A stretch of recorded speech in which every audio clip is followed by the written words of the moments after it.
గతంలో చూసినట్టయితే ఈ చెక్కులు ఈ ఆఖరికి కళ్యాణ లక్ష్మి సీఎంఆర్ఎఫ్ చెక్కులు ఇవ్వడానికి కూడా నానా ఇబ్బందులు పెట్టి పార్టీ మారితే కానీ ఇయ్యను అని చెప్పిన సందర్భాలు ఎన్నో ఉన్నాయి.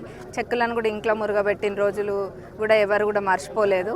ఇప్పుడు మన ప్రజాప్రభుత్వంలో ఎక్కడ అట్లాంటి అన్యాయాలు జరగకుండా, ఎవరి దగ్గర ఏమి తీసుకోకుండా ఎవరి చెక్కులు వాళ్ళకి ఇవ్వడం జరుగుతుంది. ఇదే కాదు, ఏ ప్రభుత్వ పథకాలైనా కానీ మొహం చూసి బొట్టు పెట్టనమ్మా అన్నట్టు కాకుండా అర్హులైన వాళ్ళకి ప్రభుత్వ పథకాలన్నీ కూడా అందే విధంగా ఈ ప్రజాప్రభుత్వంలో చేయడం జరుగుతుంది. ఎందుకంటే మన గౌరవ ముఖ్యమంత్రి గారికి, మన మంత్రులకి, మన ప్రభుత్వానికి ఒక సంకల్పం ఉంది. పేదలకి మంచి చేయడం, వాళ్ళకి ప్రభుత్వ పథకాలు అందేటట్టుగా చూడడమే మా అందరి లక్ష్యం. కూడా అనునిత్యం ప్రజల మధ్యలో ఉంటూ ప్రజల సమస్యలు తెలుసుకుంటూ వాటిని ఎట్లా తీరవాలన్న దానికే మేము ఆలోచనలు చేస్తుంటాం. మన నియోజకవర్గ అభివృద్ధికి కూడా ఎక్కడైనాకి పోనని మీకు చెప్తున్నా.